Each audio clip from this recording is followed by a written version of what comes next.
Imagine waking up in a world where the streets reek of rot, the sky is choked with ash, and every wrong glance could cost you a limb or worse. Welcome to Constantinople, heart of the Byzantine Empire. You think you could survive here? Let's see how long you'd last. You wake up on straw. Not a mattress. Not a memory foam topper. Just straw. It smells like damp wool, garlic breath, and maybe something dead in the corner. Welcome to Constantinople. The year is 1024. You're about to live one day in the heart of the Eastern Roman Empire. And you are going to fail spectacularly. Let's begin with your clothes, or rather, the problem that is your clothes. You reach for your jeans. They don't exist. Cotton is rare and expensive. You wrap yourself in what's essentially a long wool tunic with a scratchy belt made of rope. It's itchy, it stinks, and you're already sweating. There is no deodorant. That's not just your problem. That's everyone's problem. You stumble into a kitchen. There's a clay pot bubbling on a blackened iron brazier. It's porridge, or something pretending to be.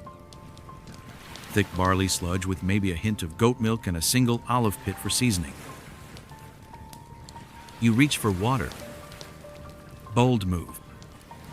Unboiled water in Constantinople is a gamble. People drink watered-down wine or sour vinegar drinks called oxymel.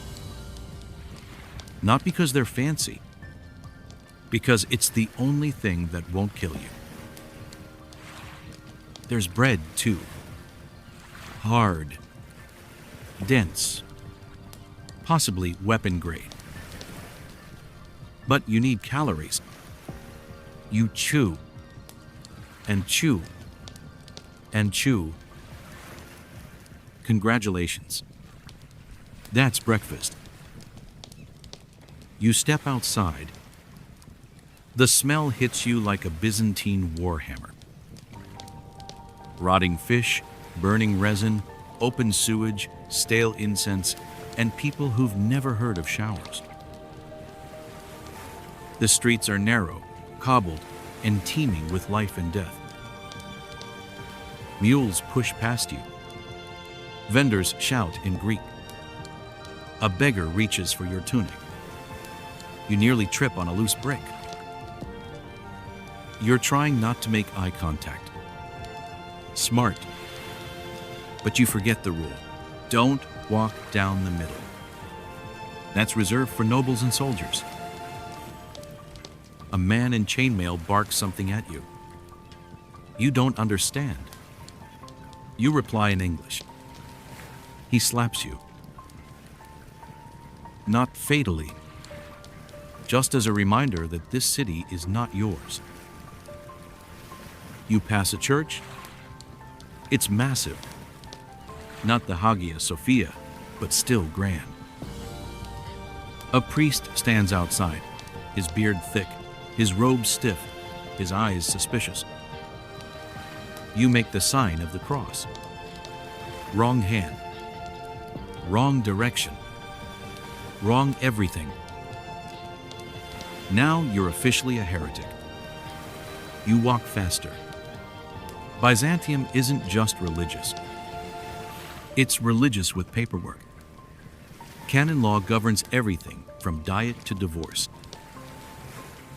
Blasphemy is not just frowned upon.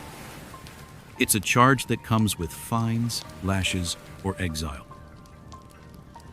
You try to keep your head down.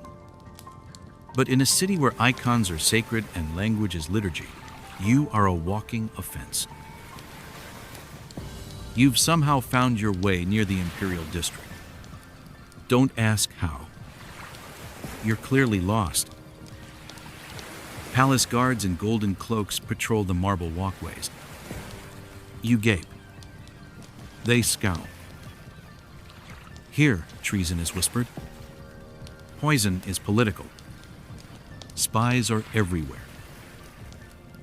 The emperor may be divine on earth, but he's also in constant danger of being overthrown, blinded, or strangled with a silk cord.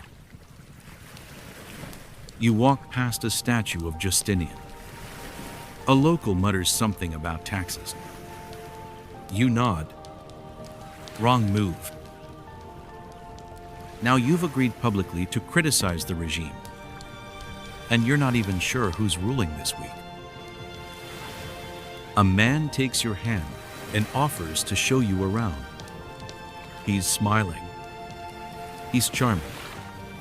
He's definitely robbing you. Your coin pouch is gone, and with it, your last hope of buying your way out of this day. You're broke, hungry, lost. But at least the market looks colorful, right? Wrong. It smells like blood, brine, mold, and human density. And every step you take is a negotiation with death.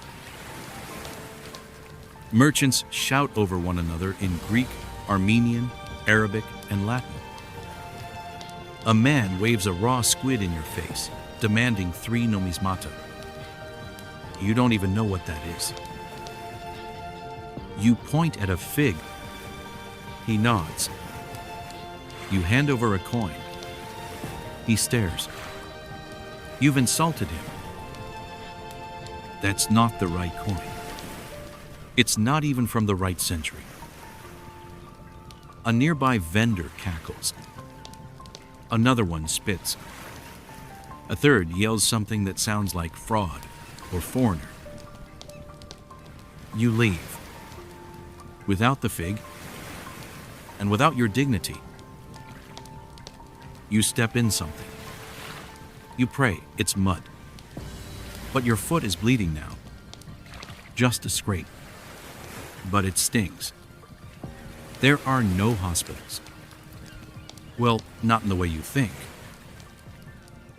A monk in a brown robe agrees to help. He smears a mixture of honey, crushed garlic, and burnt sheep wool on your wound. He calls it divine healing. You call it terrifying. But it gets worse. He offers to balance your humors by applying leeches to your neck. You scream. He calls it prayer. In Byzantium, getting sick is a gamble. If the fever doesn't kill you, the cure might. It's almost sunset. You're starving. A family takes pity and invites you in. You sit on the floor with 5 others around a cracked clay bowl. They hand you a wooden spoon. You dig in. It's a stew if you're being generous. Bits of organ meat, boiled greens, a feather or two, and something chewy. You ask what it is. They smile. Don't. It's rude to question food, and worse to refuse it. You nod, you chew, you swallow. Your stomach weeps. Then, out of nowhere, singing. Not joyful, melancholic. A song. Someone has died. Maybe someone in the building. Or maybe it's just the city, whispering to you how fragile life is here. You step outside again. The sky is violet. The streets are darker than you expect. There are no street lamps, just the occasional torch or lantern. You hear footsteps behind you, then laughter, then silence. You walk faster. Wrong choice. That's prey behavior. A group of boys follows you. Maybe they're curious. Maybe they're drunk. Maybe they're worse. You duck into an alley. You trip. The city has swallowed you whole. Somehow, you make it back.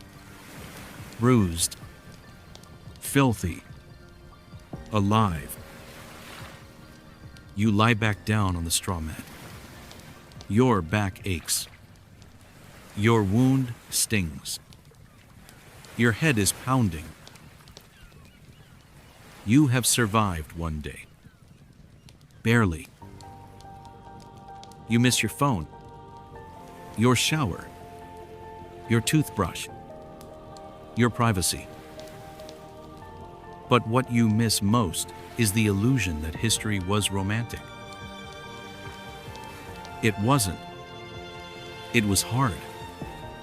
It was brutal. It was unrelenting.